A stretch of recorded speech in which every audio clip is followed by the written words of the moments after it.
Hey there guys, Optimizer here, and I'm back with another PvP guide. Today we're looking at the Zweihander, a classic Souls weapon. So to get this weapon in Dark Souls 3, you need to follow an NPC questline. It's a little bit convoluted, but it's not too difficult. I don't want to go into too much detail as how you can get it, so I provided a link in the description below. The main requirements for this weapon is 19 in strength and 11 in dexterity. When fully upgraded, you're looking at a C scaling in strength and a D scaling in dexterity.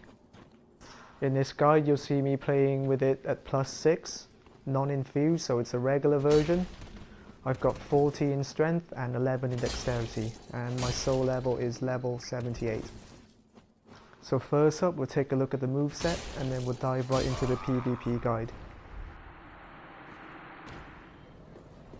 So first up, the one-handed R1 and the two-handed R1. Without a doubt, this is going to be your bread and butter for the weapon. I like to switch between one-handed and two-handed mode when I'm using this move, because as you'll see in the video clips, it kind of messes up the rolling a little bit.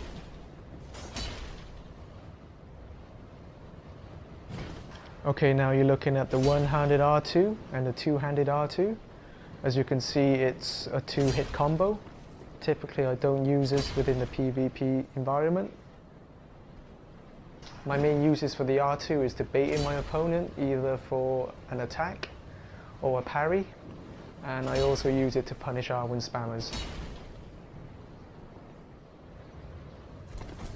Okay, so the rolling one-handed R1 and the rolling two-handed R1, both thrust attacks. Notice the difference in timing between each one.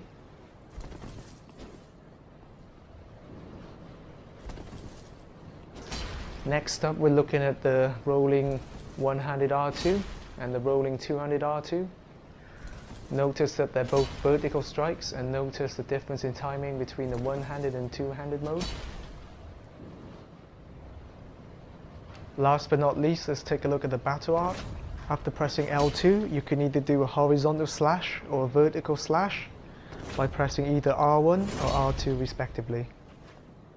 Now that we've taken a look at the moveset, let's get right into the PvP action.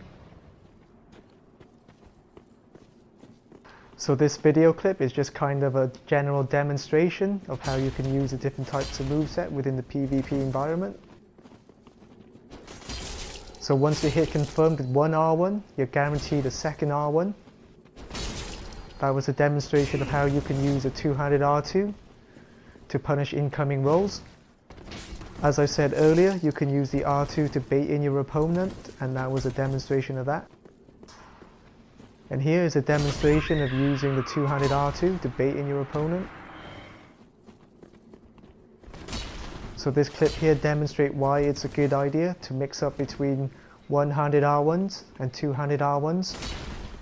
When you PvP, you'll come up with a lot of players who are good at, dodging your attacks.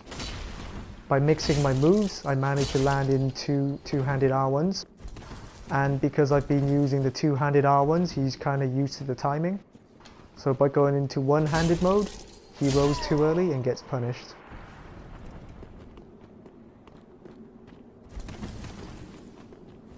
As you can see here, the two-handed R1 is good at punishing incoming rolls.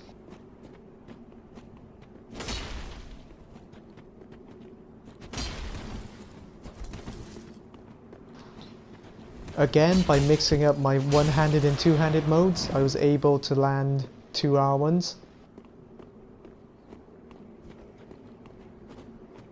Here's a demonstration of a simple baiting technique.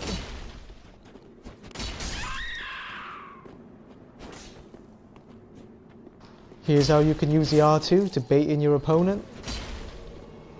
Throw out a charge R2, wait for them to roll in, and then parry.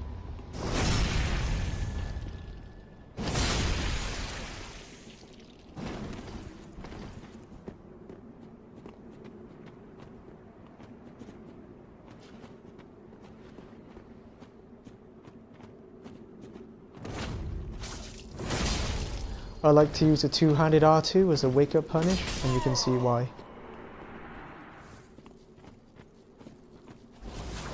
Here's an example of how you can combine the R1s with the R2s.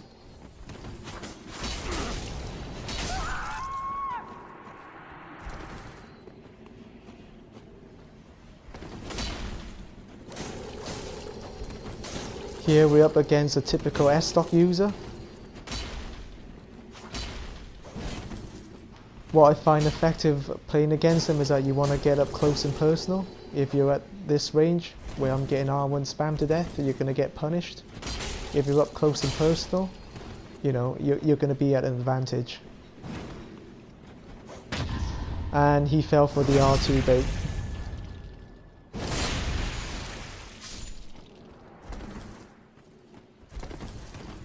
One thing I should mention is that the recovery time on the R1s are fairly quick, so always look for a parry after every successful dodge that they make. So from this point on, I'll demonstrate to you the different situations where the battle art is more likely to connect. So in this example here, once you do the stomp, wait for them to roll and then hit the R2. The other example is when your opponent's a little bit more aggressive, so he's always trying to press you and always trying to land a hit. So basically, if you know an attack is kind of coming, you can stomp your way through it, poise your way through it, and then hit out the R2. This clip here is just another example of situation 1, stomp, wait for them to roll, and then hit the R2. If they're in range, of course.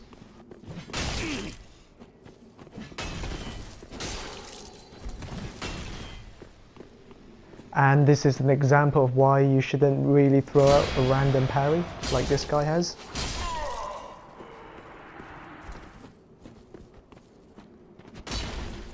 So here's another example of situation 2. Basically, they're playing aggressively and they're always trying to look for an attack because they've got a fast weapon. And if you know an attack is coming, then like I said earlier, stomp your way through it, ride out that attack, poise through it, and then press R2.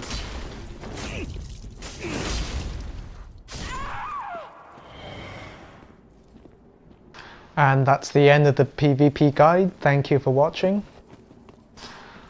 I hope I've given you enough interesting tips and tricks that you can take away and adapt it to your own style of play. I know I haven't actually showcased the entire moveset during actual PvP gameplay, but that's simply because I don't think those moves are all that viable within PvP. But that's just my personal opinion. Maybe your style is more suited to the other moves that I've missed out. And if you enjoyed this video, please consider giving it a like and subscribing to my channel. I'll be making more Dark Souls 3 PvP videos in the future. In the meantime, please check out my other videos on my channel. Until the next time, see ya!